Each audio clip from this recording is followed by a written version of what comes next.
सभी को press the Lord. जय मसीह के भाई और बहनों, आइए हम लोग परमेश्वर की जीवित वचन को देखेंगे। उत्पत्ति का पुस्तक अध्याय 25 हम लोग 1 से देखेंगे। यहाँ पर लिखा गया है, तब अब्राहम ने एक और पत्नी ब्याह ली जिसका नाम कतूरा था। उससे जिम्रान, योक्षान, मदना, मिद्यान, इसवाक और सूह उत्पन्न हुए। देखिए यहाँ पर जो लिखा गया है कि अब्राहम ने अपनी बेटे इसहाक की शादी करवाई, और जब इसहाक ने अभी उनके पत्नी के साथ वह रहने लगी और उनके जो माता सारा ने ख़त्म हो गई थी, मतलब उसकी मृत्यु हो गई थी।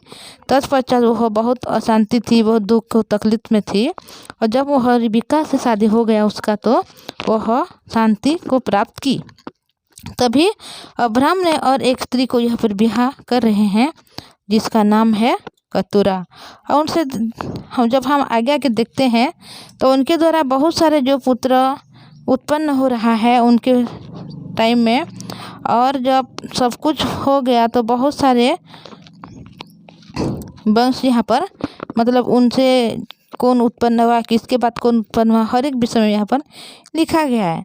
और तब क्या हुआ, इसहाक को तो अब्राहम ने अपना सब कुछ दे दिया, पर अपनी रखेलियाँ के पुत्र को कुछ कुछ देकर अपनी जीते जी अपने पुत्र इसहाक के पास से पूर्व देश में भेज दिया। और देखो यहाँ पर अब्राहम की आयु 75 वर्ष की हुई, 175 वर्ष की हुई। अब्राहम ने दीर्घायु होने के कारण अर्थात पूरे बुढ़ापे की अवस्था में प्राण टूट गया और वह अपने लोगों में जा मिला। देखिए अब्राहम की अभी मृत्यु हो गई, इसका आयु कुल 175 वर्ष की हो गई और वह अपने बुढ़ापे के समय में क्या हो गया, वह मर गया और अपने लोगों में जा मिला। उसके पुत्र और इस्माइल ने हित्ती सोहर के पुत्र एमरोन की ममरे में सम्मुख वाली भूमि में जो मकलेपा की गुफा थी उसको मिट्टी दी। अर्थात जो भूमि अब्राहम ने हित्तियों से मोल ली थी उसी में अब्राहम और उसकी पत्नी सारा दोनों की मिट्टी दी गई। देखिए अब्राहम ने वहाँ पर प्रवासी था, क्योंकि अब्राहम ने अपने घर, अपनी परिवार, अपनी जो कुटुंबी हर एक को छोड़कर वह क्या किया था, परमेश्वर के वचन के अनुसार वह आगे चलता था। जिस समय वह उसकी जो पत्नी की मृत्यु हो गई तो अपनी मतलब भूमि नहीं था उस समय, तो वह हित्तियों के पास से वह एक भूमि को वह खरीदा था जहाँ पर अपनी पत्नी सारा की वहाँ पर कब्र दिया गया था। तो अभी जब अब्राहम की मृत्यु हो गई तो यहाँ पर क्या कर रहे हैं, उनके दो बेटे इसहाक और इस्माइल ने जाकर उसी जगह में उनको मिट्टी दे रहे हैं जिस जगह में क्या हुआ था, सारा को मिट्टी दी गई थी। उसके मरने के पश्चात परमेश्वर ने उनके पुत्र इसहाक को जो लहरोई नामक कुएं के पास रहता था आशीष दी। देखिए यहाँ पर अब्राहम की अभी मृत्यु हो गई और परमेश्वर ने अब्राहम से प्रतिज्ञा की थी कि मैं क्या करूँगा, तेरे वंश को आकाश के तारागण के अनुसार उसकी समान और जो समुद्र की बाली की किनको के समान बढ़ाऊंगा बोला था। तो अभी जब अब्राहम की मृत्यु हो गई तो उसके जो बेटा इसहाक है उसको परमेश्वर ने आशीष दे रहे हैं। और इस्माइल की वंशावली के बारे में यहाँ पर लिखा गया है, अब्राहम का पुत्र इस्माइल जो सारा की मिस्री दासी हजीरा से उत्पन्न हुआ था, उसकी वंशावली ये है कि उसके पुत्र का नाम वंशावली में है, अर्थात इस्माइल का जेठा पुत्र नबायोत और केदार, अदबेल, मिसबान, मिस्पा, दोमा, समा, ये होकर यहाँ पर क्या होगा, बहुत सारे उनके जो वंश है वहाँ पर आ गए। और क्या हो गया, ये है 12 अपने कुल के प्रधान हुए। देखिए यहाँ पर उसके वंश बहुत सारे बढ़ने लगे। तभी क्या हो गया, ये जो इस्माइल है के पुत्र ये ही हुए कि इन्हीं के नामों के अनुसार इसके गांव और छावनियों के नाम भी पड़े और यही 12 अपने अपने कुल में प्रधान हुए। उनके जो बेटे थे अपने गांव उसके नाम और अपनी छावनी उस नाम के द्वारा वहाँ पर दिया गया है, और उनके जो 12 अपने अपने कुल के प्रधान हो गए। इस्माइल की सारी आयु 37 वर्ष की हुई तब उसकी प्राण छूट गई और वह अपने लोगों में जा मिले।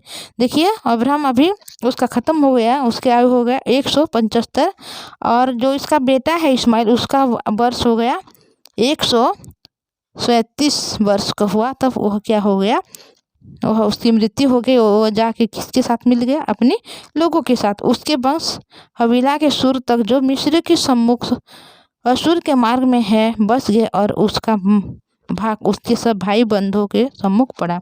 देखिए परमेश्वर ने बोला था कि मैं तेरे वंश को बढ़ाऊंगा और जो इस्माइल है यह भी जो सारा के कोख से उत्पन्न नहीं हुआ बल्कि वह सारा की जो मिस्री दासी हाजिरा थी उनके कोख से उत्पन्न हुआ था।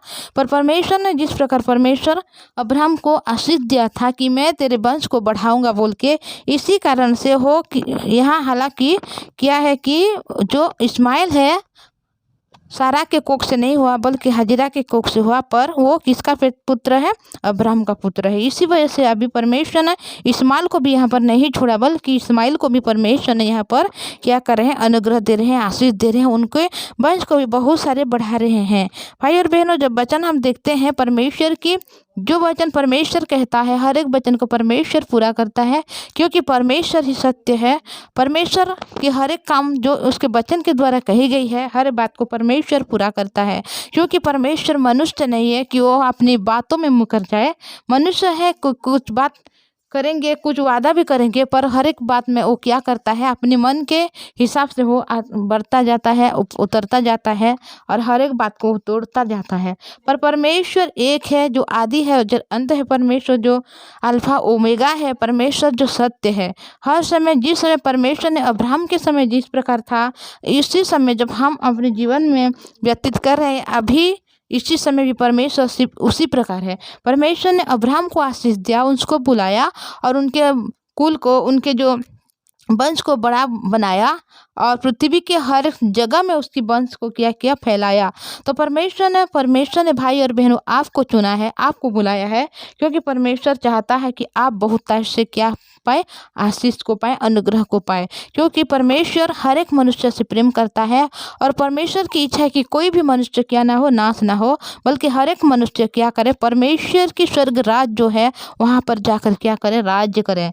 तो हम अपनी सोच को छोड़ के, अपनी चिंता को छोड़ के, अपनी जो परिस्थिति है उसको छोड़ के केवल हम परमेश्वर की वचन को जब विश्वास करते हैं, उस वचन को जब हम ग्रहण करते हैं तो हर एक कामों में हम क्या करते हैं, सफल पाते हैं। हो सकता है हम अभी तकलीफ में है, परेशानी में है, मतलब ऐसे असुविधा में है ताकि हम आगे बढ़ने के लिए कोई भी हमारे पास कोई रास्ता नहीं है, पर परमेश्वर के ऊपर भरोसा कीजिए भाई और बहनों। क्योंकि मनुष्य धोखा दे सकता है पर परमेश्वर कभी नहीं धोखा देगा क्योंकि परमेश्वर सत्य है और परमेश्वर इतना हमें प्रेम करता है कि वह अपने आप को भी नहीं छोड़ा बल्कि हमारे लिए वह अपने आप को क्रूस में दे दिया। हो सकता है दुनिया के जो माँ है, बाप है, भाई है, बहन है, जो भी हमारे रिश्तेदार है, हर एक लोग ऐसा टाइम आएगा जो हमें छोड़ देंगे, पर परमेश्वर जो सत्य है, जो पवित्र है, जो परमेश्वर जो पिता है वो हमें कभी नहीं छोड़ेगा।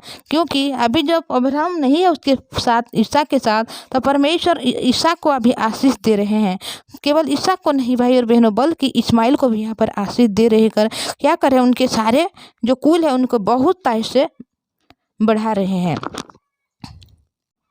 तो मैं आज इतना ही बोलूँगी भाई और बहनों, ऐसे आप हर एक दिन जीवित वचन सुनना चाहते हैं और परमेश्वर के अनुग्रह को पाना चाहते हैं तो आपकी एक काम कीजिएगा, इस चैनल को सब्सक्राइब कीजिएगा, लाइक और शेयर कीजिएगा ताकि जब मैं पहले वीडियो अपलोड करूँगी तो सबसे पहले आपके पास पहुँच जाएगी और आप इस वचन को बहुत अच्छी से सुन पाएंगे, परमेश्वर की हर एक अनुग्रह को, हर एक आशीष को पा सकेंगे। तो आइए भाई और बहनों हम लोग प्रार्थना करेंगे।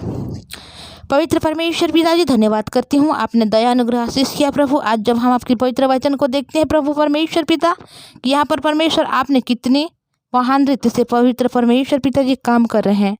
आपने अब्राहम को चुना था परमेश्वर पिता आपके राज्य के लिए और उसको जो आपने प्रतिज्ञा दी थी उस प्रतिज्ञा को आप इसहाक के द्वारा, इस्माइल के द्वारा पूरा कर रहे हैं प्रभु जी। हाँ पिता परमेश्वर, हाँ भी इसी प्रकार मनुष्य है पिता जो हमारे भाई और बहन वचन को सुन रहे हैं, हर एक को आशीष अनुग्रह दया दीजिए प्रभु जी। उनके जीवन में हो सकता है बहुत सारी समस्या है, दुख है, पीड़ा है पिता परमेश्वर, पर पिता परमेश्वर आप हर एक के दुख को, हर एक की पीड़ा को आपने पिता समाधान कर चुके हैं प्रभु।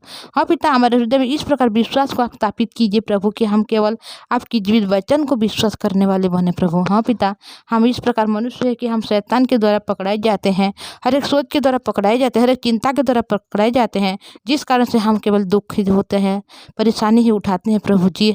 आप हमें मदद सहायता कीजिए प्रभु जी। हमारे हृदय मन को इसे आप बनाइए पिता परमेश्वर, ताकि हम आपकी जीवित वचन को हर समय विश्वास करने वाले बने प्रभु। हाँ पिता, हम मनुष्य इस प्रकार है पिता कि हमारे हृदय में कोई भी अच्छी वस्तु वास नहीं करती पिता। हम बुरे मनुष्य हैं प्रभु, पर आपने हमें प्रेम करते हैं, क्योंकि आपने हमारे व्यवहार को नहीं देखते, आपने हमारे जो सोच है विचार को नहीं देखते, बल्कि आप हमें प्रेम करते हैं और हर समय आप हमें संभाल कर रखते हैं।